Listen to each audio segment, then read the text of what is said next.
Chelsey with the Fat Quarter Shop, and I'm here today with Lori Holt of Bee in My Bonnet, and we're going to talk a little bit about her fabric, her patterns, and just her general life. So, Lori, tell us a little bit about your background and how you got into quilting. Well, I grew up in a quilting family, so I was born into quilting, and quilting frames were pretty much a piece of furniture in our house, so it's not anything different here. When did you start quilting? What age did you make your Well, first quilt? I remember, my first quilt that I designed, I was 15. I drew it myself and made it. But when I first started quilting, like hand quilting and being old enough to put my first stitches in, probably 7 or 8. So, long time, your whole life.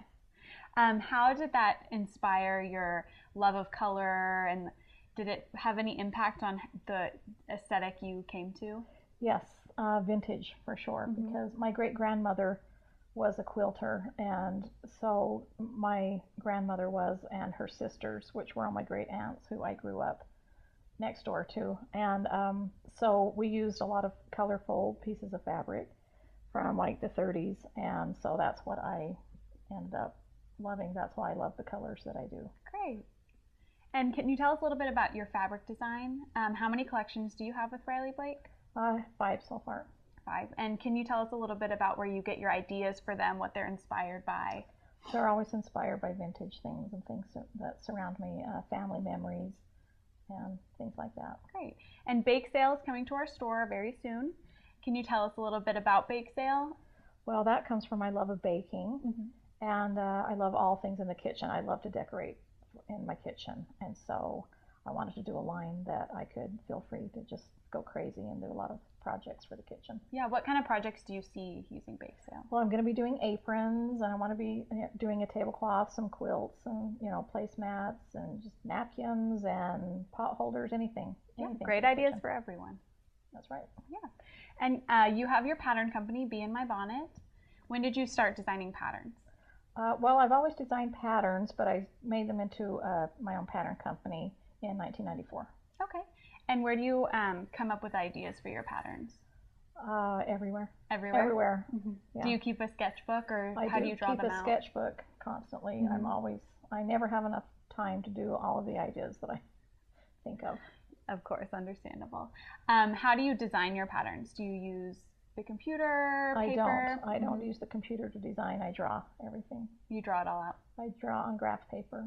Great. My father was an engineer. I grew up with graph paper in my home, and that's what I was used to drawing on, and so I just continued. And your next fabric collection that's coming out is Gracie Girl. Yes. Can you tell us a little bit about that? Because it is a very special collection. It is a special collection. I designed it. I collaborated with my daughter Cassidy, who's 13, and we were redoing her room, and we decided the colors that she wanted to do her room, and she said, "Mom, you need a line of fabric in all of these colors." And I said, "Okay, well then you can help me." And it just kind of started out as kind of teasing about it, and then we just kind of proposed it to Riley Blake, and they thought it was a great idea, and so we went with it. How is it different than the stuff you've done in the past? Well, I've added some new happy colors to it. They're Cassidy's happy colors that join with my happy colors, and so it's fun, and it's a little bit more on the modern side, and it still has a vintage twist because that's who I am and that's what I design. But it's really fun. Yeah, that sounds great. And how is your family involved in your pattern company designing? Do they like to have a little bit of input? They do. I always, show things to them and get their advice and opinion, but I pretty much usually end up doing what I want to anyway. But they do help me. They put the patterns together and package them and ship them, and that's been all the manual labor. All of the manual labor. I get to you get to be creative. I get to do the fun, creative stuff, and they have to do all the hard things. And we absolutely loved your Bee in My Bonnet row along. Can you tell us a little bit about the row along, how it started, and what you were going for? Yes, I was teaching a group of ladies in my church how to make a quilt from beginning to end, and they were all beginners.